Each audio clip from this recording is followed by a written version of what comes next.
Hello, this is AAA Wargaming for the fourth battle report at the Welsh Championships.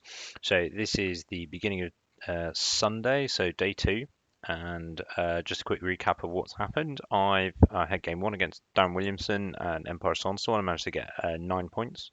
I then played Tommy Tucker and his Surrey Ancients. I managed to squeeze out a 13 through some. I got very lucky with his failed cold-blooded rolls on his skinks, and I managed to get through the objective.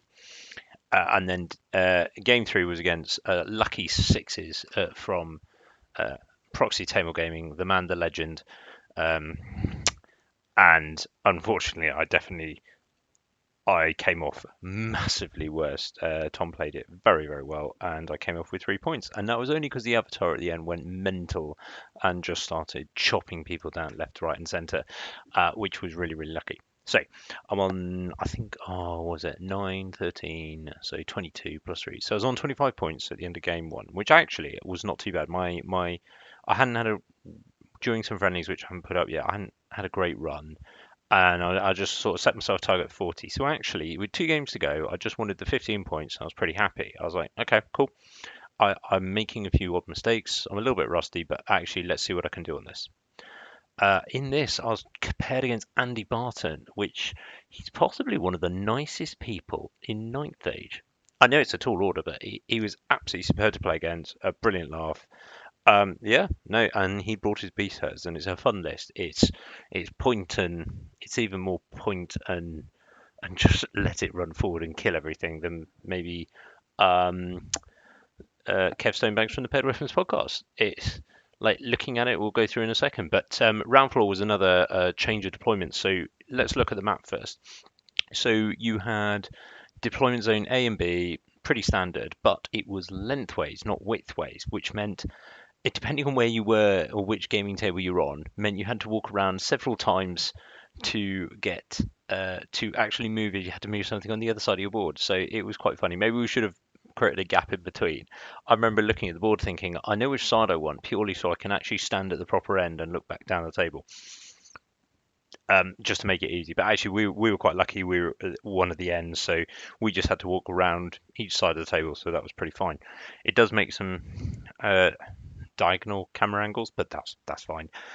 In terms of objectives, it was spoils. So we got 3 pennies, and what they'd done is you had the center, one in the center, but then because it was narrower, you just basically put it 1 inch from the end of the board edge. So it meant still you had that sort of wide-ish game, but otherwise it was quite narrow. It was quite some deep. So I was looking at that going, if he's had to put some of his units back because of my Pathfinders. So there is the bonus there. And if he doesn't, I've got 2 units of Pathfinders and is behind him that are just going to keep shooting all game. The other bit of this was you got to write down 3 pairs of units on cards. And I think what we did was we wrote them on paper and then sort of like annotated. So I did like a Heath Hunter with 1 unit behind and something like that and stuff. And then they're kept secret. You deploy all units, including Scout and Vanguard, but before Vanguard, sorry. And players can. You don't have to do any of the changes, but you can. So up to 3 exchange those units. You can't uh, you can't exchange it with the opposition because I did ask this. I was like, can I do that? Um, Apparently not.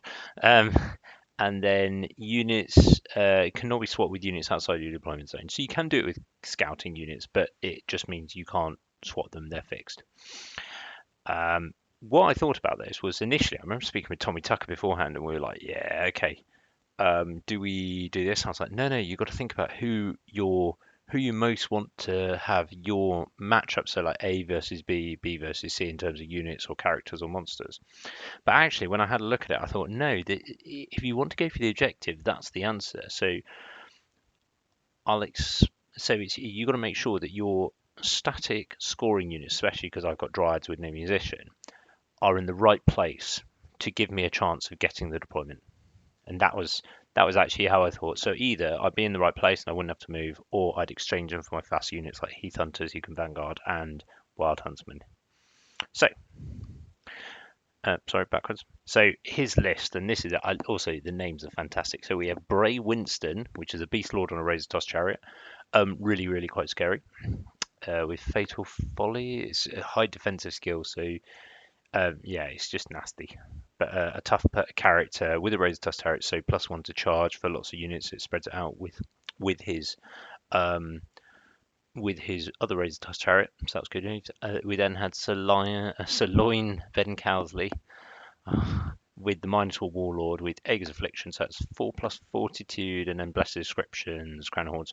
So Rory Stokes and I did some maths on this. The maybe not with paired weapons, but maybe with Great Weapon. We had to think about this, but certainly with Blessed Inscriptions and a 4+ Ward or 4+ Fortitude, we reckon a Minotaur Warlord will kill a Scourge.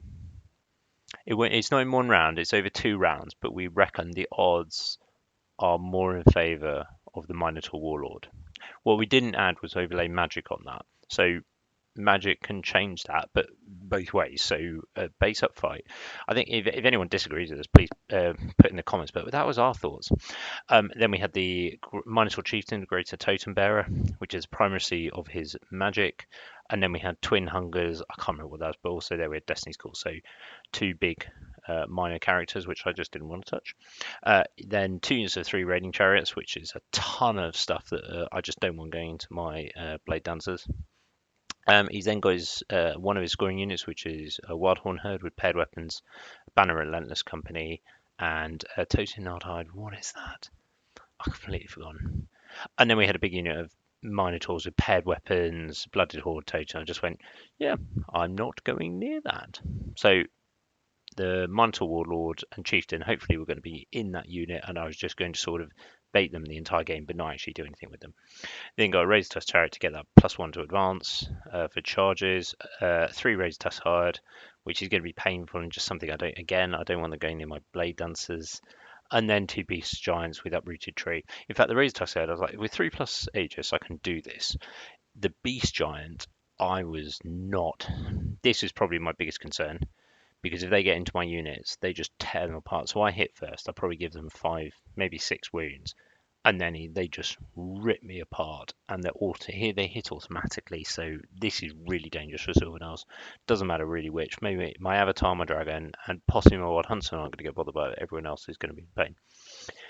And then the single Cyclops. Now this, I said to Andy before the game, I was like, either your Cyclops isn't going to hit any of my monsters pretty much all game, or do nothing, or he's going to be laser guided rocks and just take them out. And I'm never going to know until it happens which one it is.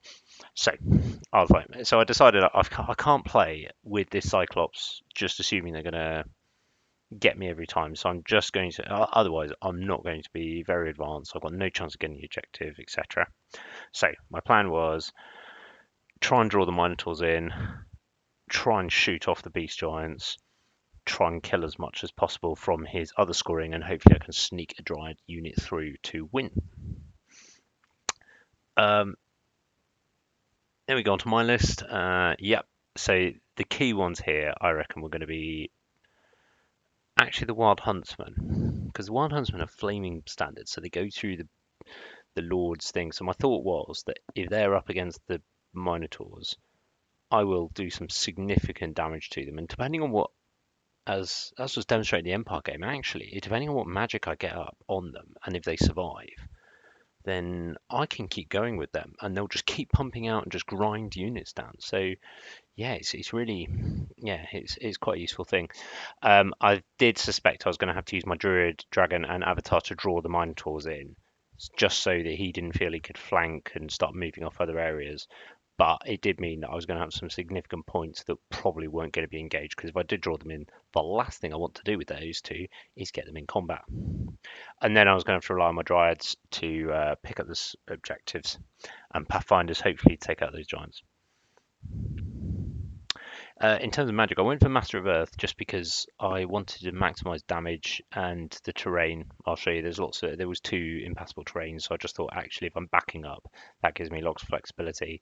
I didn't take I didn't take into any routes because I'm just so high on offensive skill that I just thought let's not. So I took Stone Skin, Summer's Growth, and Healing Waters for that one.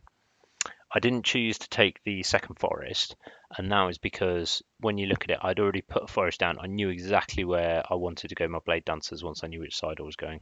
So that was it. And then if you see his, there's no shamanism. I think that's a massive thing in this game. If he had, instead of Bray Winston, the chariot guy, that was a shamanism master, this would have been a totally different game, and I reckon I'd have lost it. It's totemic summon. It only's got to go off once or twice and force it through, and me fail that, and it's a completely different setup. So yeah, that's one of those things. And this is the terrain. So let's have a look at it now. So firstly, this is what I mean. So this is another board edge. So that is the side I wanted purely so I could stand at that end. I didn't have to walk around the table because my arms, although long and gangly, were not able to really do anything this side. Certainly not accurately anyway. So that was it. Otherwise, we've got on the back on. He chose this side, and I think for the same reason. He chose this side mainly because it meant he could stand at that centre table. But otherwise, he's got a impassable, which I was pretty happy with, and why I chose Master of Earth. He's got a hill. I was like, okay. I'd have stuck the Wild Huntsman on there, but okay, fine. We've got a ruins with one of the objectives in on the left. We've got a field in the centre, so I'm not really that concerned. It's not going to bother either of us. We've got another wood block on this side, which I was pretty happy with because that's near the objective. So as much as he's going to benefit from this, because B says he's not bothered by DTs and stuff like that, it also means it benefits him, and that's why I put my wood on that side because I was like, okay, I can have the blade dancers bounce between those two woods, and they're probably going to be okay, and that means I can have healing waters. So, and then I've got a water feature back here on my side, which is a bit annoying because lots of my army's infantry, so I've got to be quite careful with that. And then I've got a house, but that just means I'm falling back into the right-hand corner, or as I'm seeing it, it means I can still, between these two, probably hit everything with Master of Earth. So I was pretty happy with that. In terms of deployment, so I chose to drop for first because I knew he was gonna come up on the line, and it just meant if he lets me get my pathfinders down, I wanted to be up. So I put, and remember, my three cards are, so I've got this unit, and I turned this horse around here just to make sure. I told him when I put it down, I was like, "There's a reason I'm doing that, and it's to do with the switches." They went, "Okay." I did that with them. I did that with that one, with the other Heath Hunters, and I did that with them. The theory is I can switch to looking at each of the pennies without giving away where I'm possibly going to push, and that's why I split my blade dancers and my characters, and just to see if I could split where the focus of his army is. The other thing that's going to be an advantage to me is this house. I thought, okay, he's not going to have too much down here, and hopefully between the blade dancers, if he pushes, I can deal with it. In terms of his deployment, so this was after we dropped. So firstly, he squeezed both his charioteers, 2 units of the 3 charioteers on the right, and I went, oh, I was not expecting that. He's got 2 of his giants on the back, just covering it, just making sure I can't drop my pathfinders. He's got a Cyclops up front, just so he can start shooting at me and threatening the centre. He's got Bray Winston behind. He's got the Minotaurs up here. So the Minotaurs were in the centre, and I believe they were there. So it was Minotaurs in the centre, and then the Cyclops on the top of the hill just have good arcs. And then you have the Raised Tusk, the Raised Tusk herd, his other Raised Tusk chariot, and his what are they called? Longhorns, Wildhorns, Longhorns, one of the two. I was surprised this wasn't over here behind the chariots, just to give them that +1 advance. I know it means they can't really threaten a flank or something like that, and I know the hill's there tempting, but it just means that he's got so much range down that side and threat range that it's just quite difficult. And it also means he can still, even if he put them, it just means he can still, but I think he ran out of room when he put the Minotaurs down in the centre, because I think he was looking dead ahead. Now, I was pretty happy with this because I thought about it and went, actually, my blade dancers can take the chariots with the Dryads. So what I did was I switched, as you can see, I've switched them around here. These two can move over to this side with Vanguard. I've deployed both my Pathfinders down, and this was possibly a mistake. This was one of my mistakes here, because actually I started blocking myself a bit or making it quite difficult through these. What I should have done was put the Pathfinders here and start shooting at the Cyclops and other stuff, because what my plan was to seriously degrade that, take that one, sacrifice one there, and then see if I could sneak this one through here. I thought yeah, it was a long shot. So what I wanted to do was at least draw the objective and then maybe sneak in and get the other one. So the plan was advance on the right, get them into the woods, try and overwhelm this, shoot as much of this area off here, and then basically hold a holding action going back here, maybe at some prominent moment charge my Wild Huntsman in. I think he probably moved his Minotaurs away from the Huntsman just because that would have been some significant damage early on, and I probably if I'd managed to do that, I reckon I'd have pushed hard with the Blade Dancers and everything else into that unit. So maybe it was a good move, but it just gave me a really, really good opportunity to advance, especially on first turn. So also lovely models, especially the flock. So what he's basing is real wood and fauna and stuff. I was talking with him through it. It was fantastic just to create a really, really cool effect. So this was my first turn. So my Dryads on the left haven't really done anything. I was like, just leave them there. They're going to get charged at some point, and then maybe they'll draw someone on. I've then, more importantly, I've moved up my Blade Dancers quite aggressively into the wood. I've moved the Dryads up to a certain bit, but they're out of charge range. I've moved both the Pathfinders up just so I can start plinking off these wings. Admittedly, there is a wood in the way, so it's going to not be great. The Dryads have come up on the right, and then the two Pathfinders units here as well to support shooting here. Though I think they're actually out of range and I can't actually shoot any. Otherwise, I've moved the Avatar here. So what I didn't want to do was, what I probably should have done is advanced. I reckon I should have advanced a bit to draw him in and block him from moving forward. So I could have threatened possibly these other units here, maybe. I don't know. My plan was still to start just holding this, let him come forward and just draw him back over this way. See if he goes past the objectives. But to do that, what I also wanted to do, I didn't want to move my dragon too far because I wanted them in range of lots of magic. So they were still in range of healing waters there. And I wanted to see if I could get Master of Earth off on the Cyclops or in fact the Chariots. That was my aim. In magic, I didn't get. The only thing I got off was Master of Earth actually, but I didn't get Oaken Throne. He dispelled it, and then I failed to get Summer's Growth off, which was a bit of a bummer. And then in shooting, I think, I got one wound off on the Cyclops by pure fluke. And then I think I did one wound to the Chariots, and that's maybe two. Because of all the terrain in the way, I had to choose +2 to hit, which meant his saves were on 5 or 4+ or something. But either way, I think I got one wound through, which wasn't great.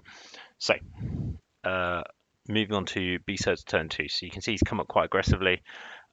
He didn't charge his chariots this turn, but you can see on the right, he's brought the chariots up. So I can't charge him, but if I move forward, I'm going to get charged here. He's brought the giant up as well, because that's really, really threatening with his stuff. He's left the Cyclops where he is, so we can just pivot, so we can have a lob at my characters, my avatar. He didn't bring up Bray Winston. He left him back here a bit just to cover. So he's used one of his scoring units, which I was really shocked at, to bait the Wild Huntsman in so he could destroy him. So they go into there. I'd probably murder them and go the other side, and then he'd charge me and kill him. But it did mean one of his scoring units was not going to be able to pick up the objective, which I was like, that's a fair trade as far as I'm concerned, because that's one less scoring unit I have to worry about. And as long as I can get this objective here with my Dryads, I've at least drawn, and that's it. Cool. I'm happy. I don't care whether I lose on points, because that's pretty much me sorted the objective out. He's moved his Minotaurs up here quite threateningly, and his Raids Tuck Herd, and then just, if I want to charge them, I can, but then you just get destroyed, so not going to happen. In terms of totems, I just made sure that the Wild Horn Herd and Center just had little as possible, if anything. Okay, sorry, it's a bit bad photo. So in my turn, I charged, I think I charged my blade dancers as well. So what I did, I failed a frenzy check with the wild huntsman, and I charged the wild hortone in the center. I then also tried to charge one of the chariots. I think he gave me a 17 or something. I tried to charge or something like that, but at least it didn't. No, I didn't because it was so dodgy. So I moved forward to there. So you can see I've moved forward to. This is actually his turn. So what's happened is I get.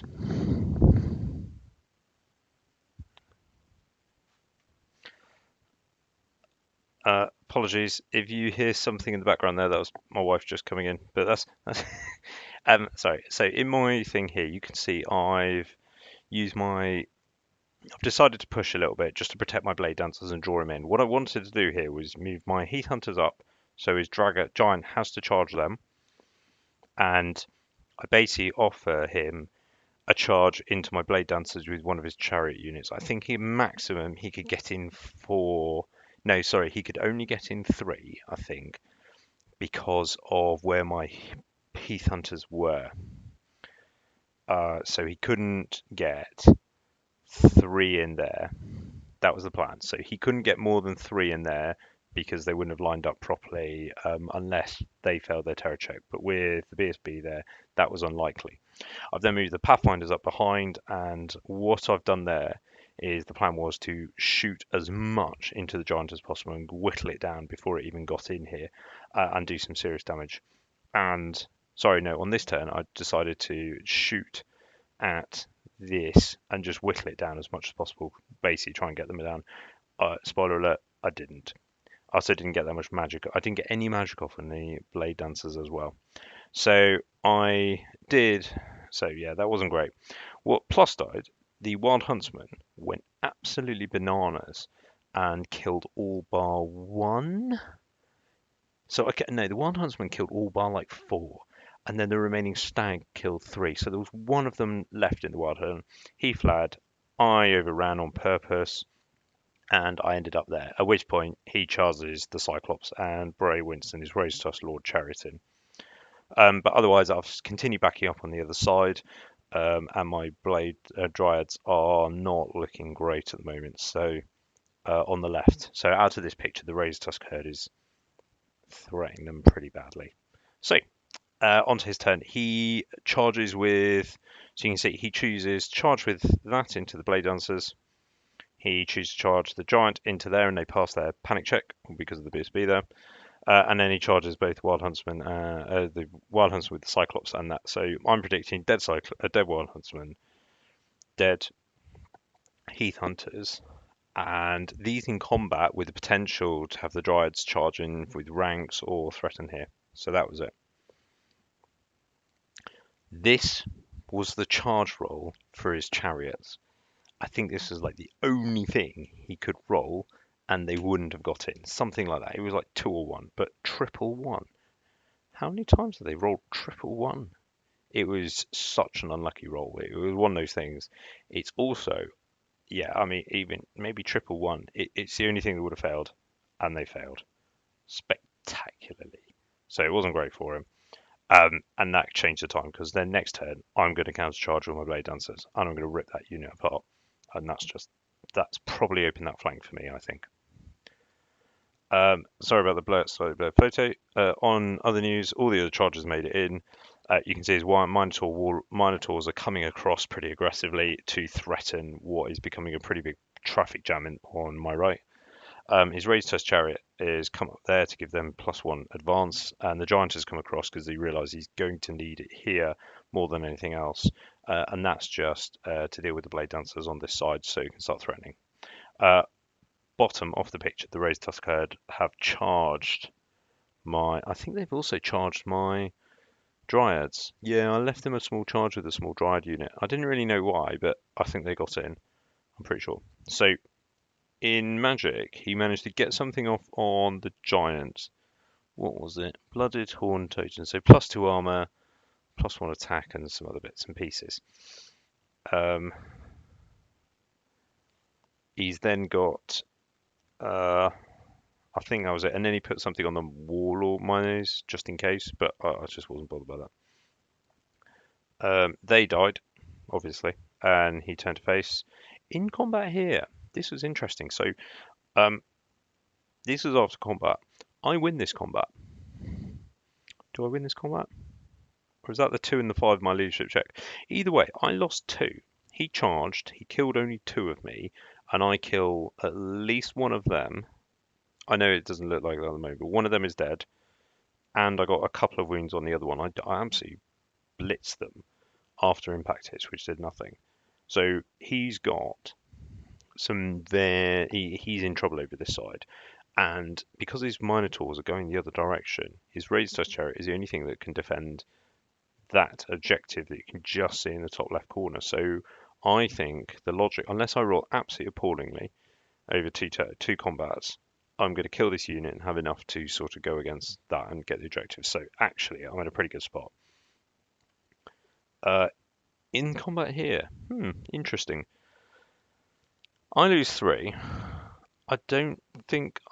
Did I put a wound on the Cyclops? I don't know. I don't think I did. But the 2 and the 1 there are my leadership check.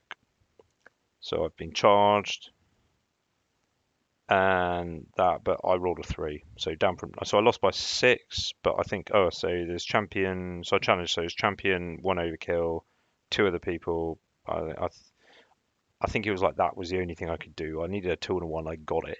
So that means that he's holding. What it does mean is he's holding on. He's going to kill them on my turn, which is not potentially that great, but it does mean I've got another turn where I can use chaff to hold it up and stuff. So it's not the end of the world.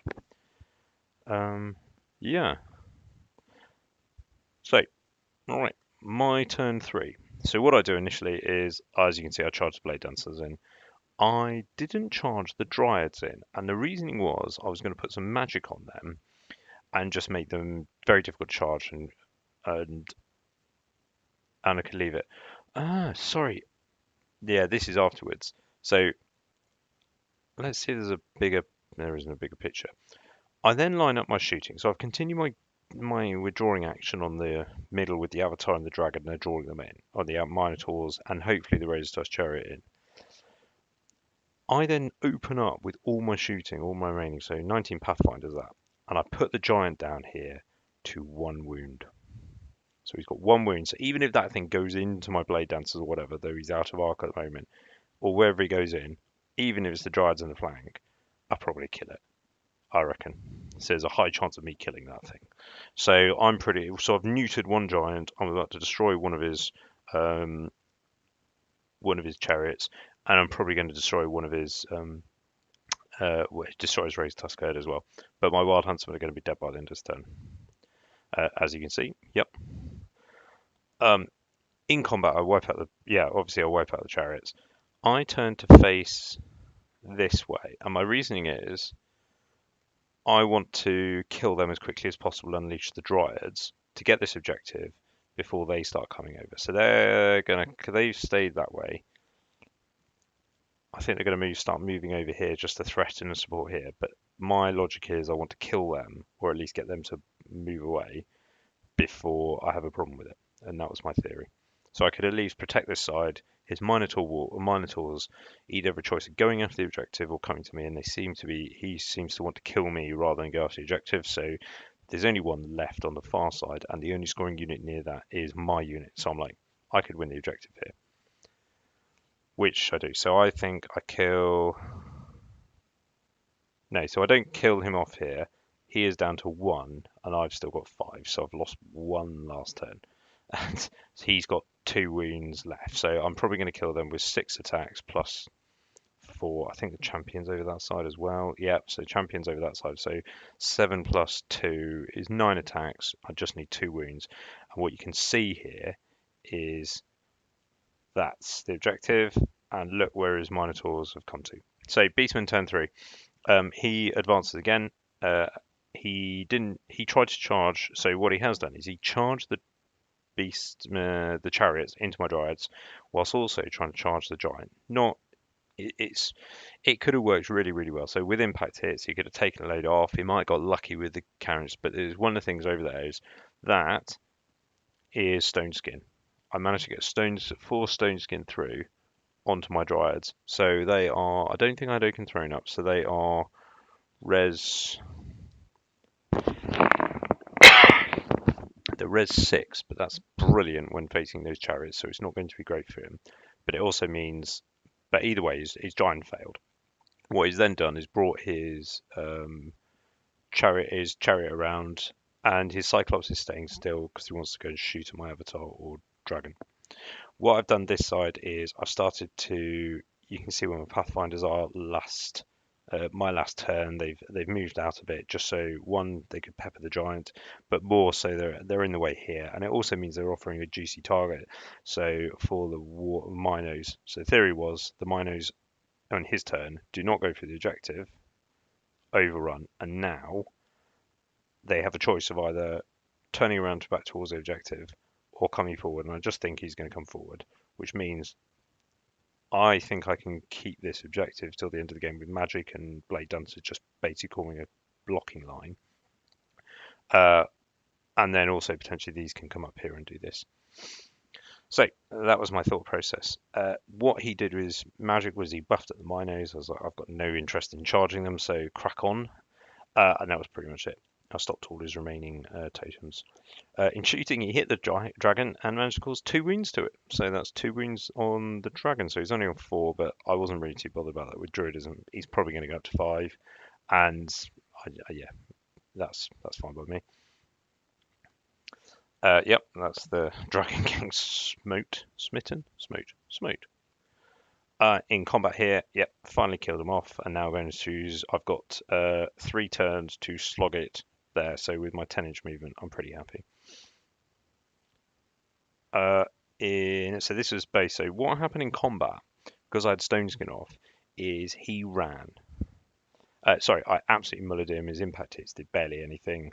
I just destroyed the unit, and he's got there, and he's below 25%. What I then did was I overran. And this was a mistake. I should have stayed on the objective because all I had to do was shuffle forward and I overran it. If I'd shuffled onto the objective, I could have picked that up. And spoiler alert, I don't think I actually managed to get back onto the objective for the remainder of the game. Luckily, I don't need to because my other Dryad unit got there. But it was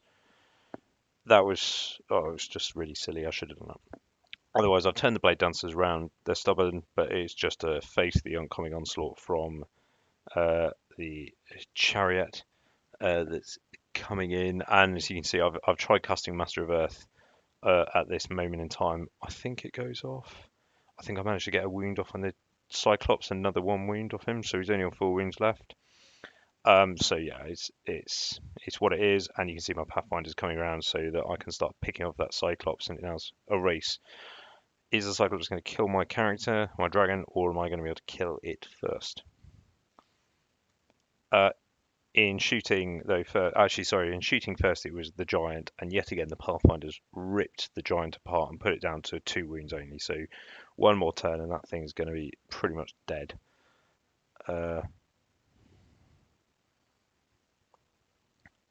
Beastman turn 4. So I made a mistake here, and I didn't need to. I could have moved these Pathfinders out of the way. I gave him a charge, and he sensibly took it. It wasn't that far. He had the Razor Tusk Chariot in range, so it really wasn't that bad. I decided to flee because if he gets in here, he could either go into there, but there's just potential. I think he had an overrun there potentially. So either way, I think it was front as well, which was worse. So he'd have hit there. He'd have come around, hit, and I think he could have either overrun one of these two eventually. So I decided I'm going to flee because it also means the Minotaurs are suddenly turning towards this way and they're in a bit of a pickle. I'm not really that bothered. The Pathfinder's done everything. The last 9 can definitely shoot off the giant before the end, or with Master of Earth. So I'm pretty happy with that. But it was sloppy play, but good spot by Andy because I just looked at when that's got to be out, and he went and he checked, and it wasn't. So he charged, and I lost 400 points of Pathfinders. So just a minute, you can see last turn that I healed my dragon there. He's back up to 5, which is not surprising. It's really quite easy. Just got to get a single spell off, and I think I can outrun that Cyclops for the rest of the game. Something he did do in his turn, he charged the Razor Tusk Chariot into my avatar, and I was a bit like, okay, why? I did ask him. I was like, I think I kill you, and then I'm potentially in a really, really good spot to go after your. But overall, also, this means that my Dryads have a free run into the objective. So I'm like, yep, I'll start sewing up. But yeah, I think he may cause some wounds, but otherwise that's as good as gone. He also charges here Bray Winston into my Blade Dancers. I was a bit like, I was thinking it's quite tough. I didn't know how to go and do this combat when I first went in. I got no buffs on them, so I thought maybe I'm just going to do 3+ Aegis and hold him for a turn. Because yet again, I've not lined up my units so that they can't actually charge past. So this is why I should have just sat in the objective there and um, yeah, it was just insane. Just really, really stupid. Dumb move. Because now my Dryads are blocked. So either I shuffle sideways towards the objective or go round and spend a turn going round, which is what I decided to do. He fails his leadership check, and next turn, spoiler alert, he fails it again and runs off the board. In this combat, I give him my champion and I stick. That was pretty much it. I'm like, okay, cool. But I've used my 3+ Aegis, so next turn I'm probably going to go for, because he's got a Fortitude save, I'm going to go for Lethal Strike probably. +1 AP, Lethal Strike, and just go straight through it. Even with, yeah, even with a challenge, it's potentially not that great for him. In fact, sorry, what happens? Sorry, I've missed a couple of pictures here. So we were quite rushing by this point because we'd had quite a bit of fun during the game. Um, in my turn, as you can see, I've moved my Dryads up and they're sat on the objective. I killed his beast chariot on his turn and then just overran into. No, I wounded it. It ran away and then I overran into the because I didn't catch it. I overran into the building and just sort of stuck there and then had to chase it afterwards in a couple of games.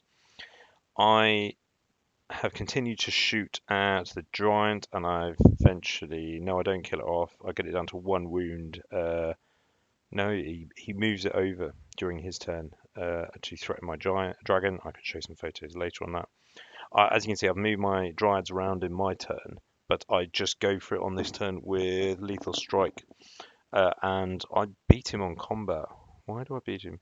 Oh no, sorry. So last turn I planned for this. Last turn I killed him. I gave him my champion, and this turn he didn't challenge me, and I was like, "Oh, I'm not going to challenge him."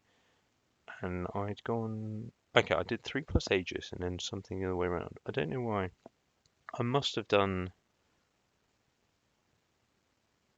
I must have fed him my champion with +1 attack or something stupid, and then did 3+ Aegis this time, and then somehow I managed to sneak a couple of wounds through on this one, and I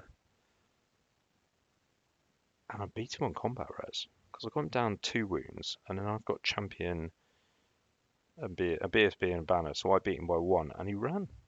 I didn't catch him though, which is not great because now I'm out of the forest with a Cyclops there. But luckily the Cyclops has only got about 3 wounds left, so I think I'll kill it before it comes in. This between his turn 5 and my turn 5. So the giant was there, and I surrounded it with everything, and it had 2 wounds left. I thought between a Master of Earth, because he's going to want to stop the spells and blade dancers. Master of Earth, 5 shots, Lord, and a breath weapon. I can kill that. No. So he gets in with 1 wound. So I just need to kill 1 wound on that giant. But it's dodgy because it's hitting me back on strength 5 or whatever. Like it's not great. It's a lot of attacks coming my way. So it's slightly concerning. He's obviously charges. Sorry, he did charge the Cyclops in here, and it's got 4 wounds left. And I was like, actually, I think I go through that. With between the BSB and everything else, I do +1 to attack, and I pretty much decimate that unit before he goes. Mindful Warlords then charge my Dryads. Yes, that was it. So I brought my Dryads into this area because this is the other bit. I couldn't charge them. I couldn't flee with Dryads because they're fearless. But I wanted to keep the Minotaurs in the center as long as possible. So what I did was I moved my Dryads towards him, basically saying, look, you can eat these ones, but that's it. That's all you're having. Which I was pretty happy with. I've missed a turn, so this combat, he hits me. I think he causes a wound, or not, no, he doesn't cause a wound. I kill him. So the dragon kills the giant. They kill the Cyclops. They obviously kill the Dryads. And then what happens in my turn? I've picked up the spoils. There's nothing that can touch them. I've killed the Razor Tusk chariot with something. I can't remember. I think it was the Avatar going in. I've prepared after killing the Cyclops. I managed to heal that. What I don't understand, I must have killed it in his turn, and I do not understand what happened there because he charged me. I don't understand why I didn't move back into the forest, but there'll be a good reason. But in essence, he decides not to challenge me, which I thought was a mistake. I was like, "Are you sure?" And he went, "Okay, cool. You you would kill my BSB if you went into a challenge, and you possibly even break combat." Because I chose plus, I played as lethal strike. I was like, okay, I'm gonna see if I can. He's got 3 wounds. I wonder if my BSB can do it because I thought he was going to challenge. I'll go first after impact hits, but we'll see. Got bloody horde totem off. Is that? And that's it. Basically, that dies for loss of 1 model. So it had a really, he rolled really, really badly for his impact hits.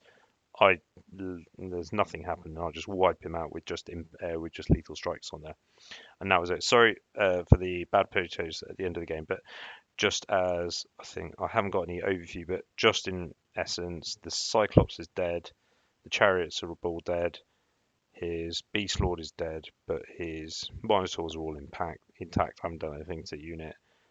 His Razor Tusk is dead. His Razor Chariot is dead. Both his giants are dead. So yeah, but it's a really, very big important unit, and I've got the objective. In terms of my side, I've lost one of my Pathfinders, I've lost one of my Dryad units, I've lost one of my Heath Hunter units, and that's it. So, oh, and my Wild Huntsman, and his Wild Hordes are gone. So I was really happy with that. But so yeah, a big win. I don't think I've ever won 18-2 before. I think this was the first. So I was really buoyed by this. I was like, I've never done this before in ninth age. I've never got above the 17. Oh no, I have. Sorry, against Tommy Tucker at Frome in 2021. Okay, that was the last time. And again, that was against B-Sets. With similar chariot build, actually, in my Avatar and my Tree Father Ancient squashed it. I got very lucky there. Yeah, every time the Tree Father went for an Oaken Throne or a Crush attack, it hit, wounded, and just smashed everything off the board. Um, but yeah, no. So a big win on the first day, on the first game back on a Sunday. So it's 18-2. So that means I've done my 40 points. I've gone from 25 to 43. So I'm happy. Tick VG. I can lose 20-0 now. I'm going to be going up a few places, so it means I'm going to have quite a hard mid-table game next turn. But otherwise, really happy. I really liked this deployments the different deployments. I wouldn't say this was my favorite, but it was still very good fun. I really enjoyed it. So far, my favorite is still game one. Just that added dimension of I quite liked I quite liked I quite like the breakthrough with the blind deployment just because that's in my head. It's like second guessing your opponent and seeing it's quite funny if everything pays off. But I also on my favorite is still game one with the big central big flanks and being able to move the secure target. And I think that's quite important. But otherwise, yeah, I think the big one. There's two big moments in this game. One was when his chariots failed their triple one, and the second one is when my Dryads went mental on his Razor Tusk herd and got me the objective.